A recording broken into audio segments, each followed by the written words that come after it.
নিজের পায়ে যতক্ষণ শক্তি আছে দৌড়াবেন, শক্তি কমে গেলে হাঁটবেন, তবুও অন্যের পা ধরে চলার চেষ্টা করবেন না। আসসালামু আলাইকুম এভরিওয়ান, প্রিয়া মুস্কান ব্লগে আপনাদেরকে স্বাগতম। নিয়ে আসলাম নতুন একটি ভিডিও। আমি বাসায় কাজের ফাঁকেও টেলারি কাজ করে থাকি। আজকে আপনাদেরকে একটা সুন্দর হাতার ডিজাইন দেখাবো। প্রথমে তাই হাতাটা কেটে নিয়েছি। এখন হাতার মাঝ বরাবর কেটে হাতাটাকে পাইপিং লাগিয়ে নেব।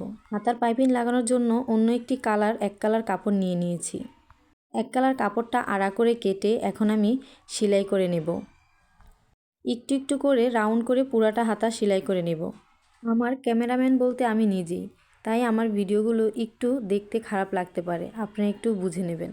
এখন সেলাই করার পর কাপড়টা উল্টিয়ে নেব। এক কালার কাপড়টা কিছুটা দেখা যায় ওরকমভাবে রেখে আমি সেলাই করে নেব। চারদিকে যেন এক মাপেই দেখা যায় সেদিকে খেয়াল রাখবেন, না হলে পাইপিংটা দেখতে ভালো লাগবে না। এখন একটু একটু করে পুরোটা কাপড় সেলাই করে নেব। আর সেলাইয়ের মাঝে আপনাদেরকে আরেকটা কথা বলে রাখি, কারো উপকার করতে না পারলেও অপকার করবেন না। আপনি যাই করেন না কেন, অন্য কেউ না দেখলেও আল্লাহ কিন্তু ঠিকই দেখছে, এর বিচার কিন্তু আল্লাহ ঠিকই করবে। পাইপিংটা লাগানো শেষ, এখন আমি একটা চাপ সেলাই দিয়ে নেব, না হলে এখান থেকে কাঁচা বের হয়ে সুতা বের হয়ে থাকবে। এর জন্য এটাকে একটু ভেঙে আবার সেলাই করে নেব। খেয়াল রাখবেন কোনো দিক দিয়ে যেন কাঁচা বের হয়ে না থাকে, তাহলে কিন্তু সেলাইটা দেখতে সুন্দর লাগবে না। এই যে আমার একটা হাতা হয়ে গেছে, আমি আরেকটা হাতাও সেমভাবে সেলাই করে নিয়েছি। এখন আমি হাতার নিচে পট্টি দেওয়ার জন্য আমরা যে গোল জামার জন্য ফিতা বানাই, সেমভাবেই ছোট করে একটা ফিতা বানিয়ে নেব।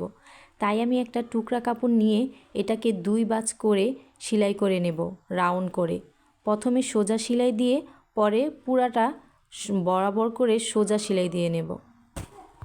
এই যে দেখেন আমি কিভাবে সেলাই করছি, সেমভাবেই আপনারা এভাবে সেলাই করে নেবেন।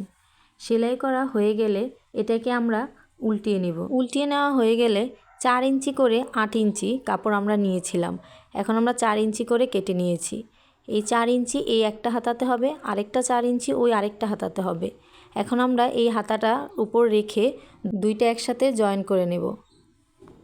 2 সাইডেই আমরা সেলাই করে নেব। প্রথমে এই সাইডটা এভাবে সেলাই করে আবার এই সাইডটাও সেলাই করে নেব। সেলাই করার পর সেম এরকম হবে।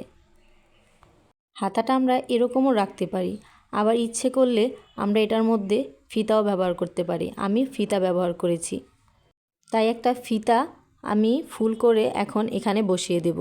ফিতাটা দিলে দেখতে আরও বেশি সুন্দর লাগবে।